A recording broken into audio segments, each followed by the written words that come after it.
Hello you guys, welcome back. I just wanted to make an intro and an outro for this video since I'm currently editing this vlog and I noticed that I had no intro nor outro for this video. But as you guys can see, this clip was supposed to be added to my previous vlog, but it did not end up making it to my previous vlog just because this clip is really long, and I noticed that I go really into depth on talking about all my documentation for lab.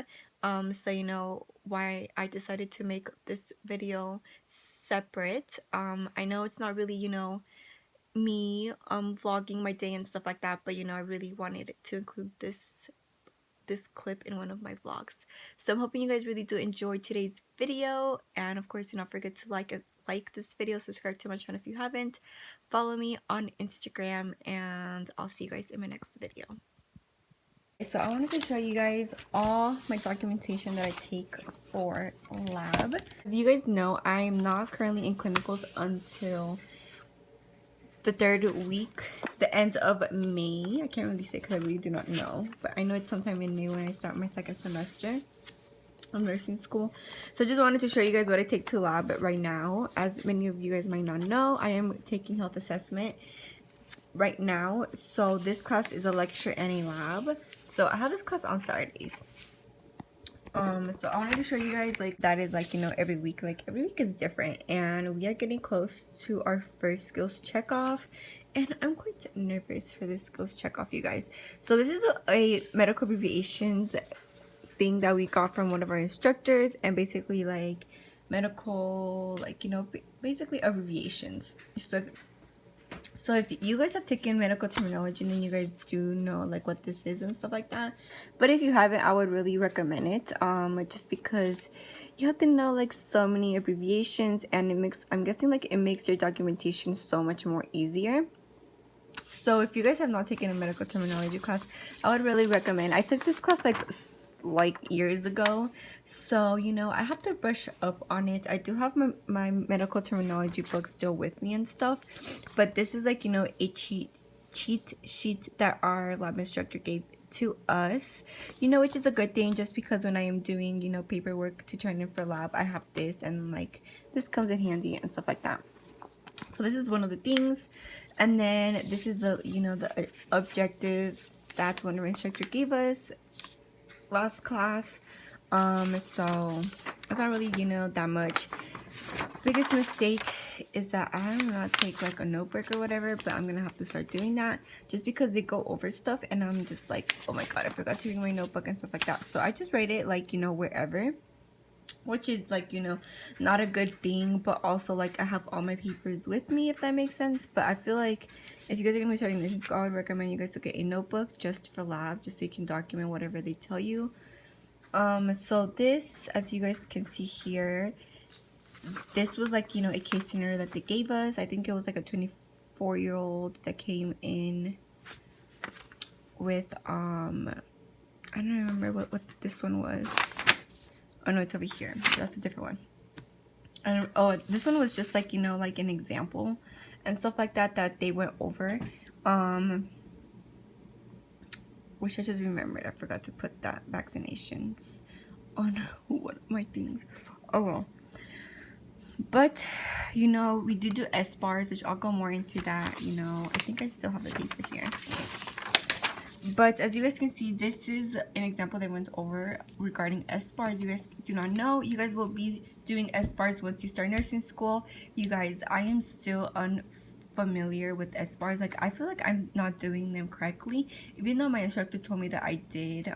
Just because I did end up doing my first S bar last 2 weeks ago. So I just did not know what I was doing, just because they didn't really give us they didn't really tell us how we were supposed to do it and stuff like that. They just gave us an example and told us to look online, and I feel online didn't really help so much. But this week they did end up going over it, and I feel it was much more easier the way one of our lab instructors told us how to do it. So basically the S is the situation. So what is situation, what's going on, and then you just put she was complaining of itchy head.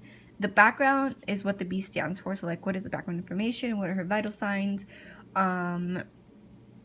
Does she have any past medical surgical history?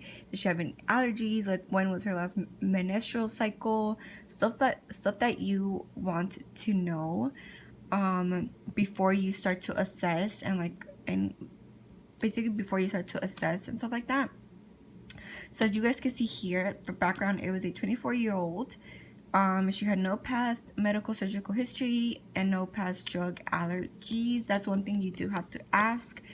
She currently was not taking any medications, and like, what is her problem? Did she have any pain? For this person, she had a lice 3 months ago, and then I guess she ended up having it again. Are they taking any over-the-counter medication? I feel like a lot of patients do not really tell you. Are they taking like any vitamins? Like, I feel like you should ask them before you go on and stuff like that, and then later on they tell you and stuff like that. Do they smoke? Do they drink? Stuff like that.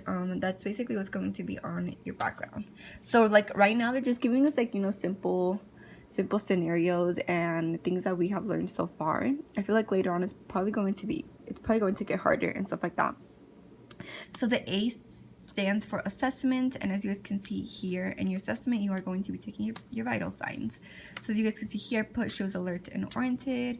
Her heart sounds times 4, which is alert and oriented to person, place, time, and event. So that's basically what it means. And as you guys can see here, she has nights over entire scalp and hair. And then right here, you do not have to worry about like escalation, palpitation, inspection, and percussion. Those 4 that I just mentioned go here under assessment, but you have to worry about those 4 like when it comes to abdominal pain. And I don't remember the other one. Oh, right here. The abdominal, and if they have chest pain. And then the R stands for basically like what are you going to do next. And as you guys know, us as nurses, we do not diagnose, so I just always end up putting like referral to the doctor, or I'm going to tell the doctor that I think that she has this because of so and so symptoms, that I would recommend for them to get this. That's what I ended up putting on my first S-bar. And my instructor didn't really tell me nothing, but the new S-bar that I did end up coming up with this past Sunday, it was quite different. I feel like it was the same, but I feel like I still like need to get the hang of how to do these, just because they are confusing. So for this past Sunday, my second S-bar was on somebody that had a rash on their butt. So that was quite interesting to do. And I just did it as simple as I could do it, just because I feel like I stress myself out too much when it comes to documentation, you guys. Okay, let's move on to something else. Skills checkoff is going to look like what is it called? I forgot what it's called, but I'm just gonna say skills checkoff because it's probably not even that. This is what it looks like, you guys. So this is just one chapter. We are going to be having it over all the chapters that we have been going over, and this is just an example of one. This has to do with mental status and substance abuse. So this is what we print. We print out every chapter. We print these out because we are with the partner and we ask them questions. So as you guys can see here, the questions, and we have to write down like what they tell us. This is just for us to bring into class and to practice, but also like whatever we document, we have to type, and that's what is due on Sunday. And it's not just one paper, you guys. It's like around 7 to 8 pieces of paper. So this was for this week. We were assessing skin, hair, and nails, and we also have to talk about mental status and substance abuse and nutrition. So that is chapter 14. This is another part of chapter 14. Like, these are mostly more of the questions. And as you guys can see here, as my instructors go over it, because they do go over like how to perform the assessment and stuff like that. And they, ask us, they do not really ask us questions, but they tell us like what we're supposed to be looking for. And that is when I go in with my pen, and I just like, write down little notes. And I feel like these notes help me. Just because, when it comes from me doing this skills checkoff, like, I would kind of know what I'm doing, right? So this is nutrition. It's not really that, like, these do not look that bad, but it is a lot of work that you have to put into it. And the good thing is my book is really helpful. if you guys were wondering, like, you know, how I do these, here's like the nutrition type of questions that we have to ask, like, do you have any appetite changes, do you have any weight loss, do you have any problems with indigestion, heartburn, bloating, gas? And as you guys know, like, I feel like this is more towards like a physical examination, just because, you know, like, we have all gone to a doctor's office and they don't really go so much in like into depth into these type of questions, but I feel like later on we'll, like, you know, ask these type of questions on whatever assessment we're going to be doing. Like, we're going to be getting a little bit of information from each assessment, if that makes sense. I don't even know if I'm making sense to you guys.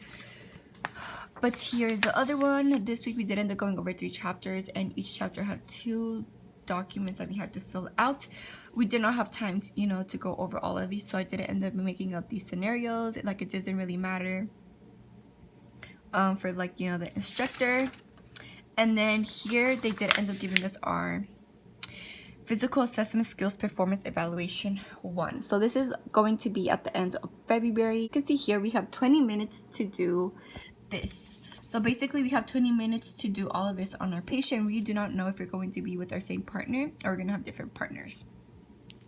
So as you guys can see here, this is, like, you know, the first part. We have to gather equipment, we have to perform hand hygiene, we have to introduce ourselves, we have to provide, you know, patient privacy, we have to be able to identify the patient, we have to explain the procedure to the patient. And as you guys can see here, it has points, and this one 4 points, which is, like, you know, you have to demonstrate 4 caring behaviors during the assessment, you know, be caring towards the patient, we have to, you know, be eye level to them and not be rude to them and stuff like that.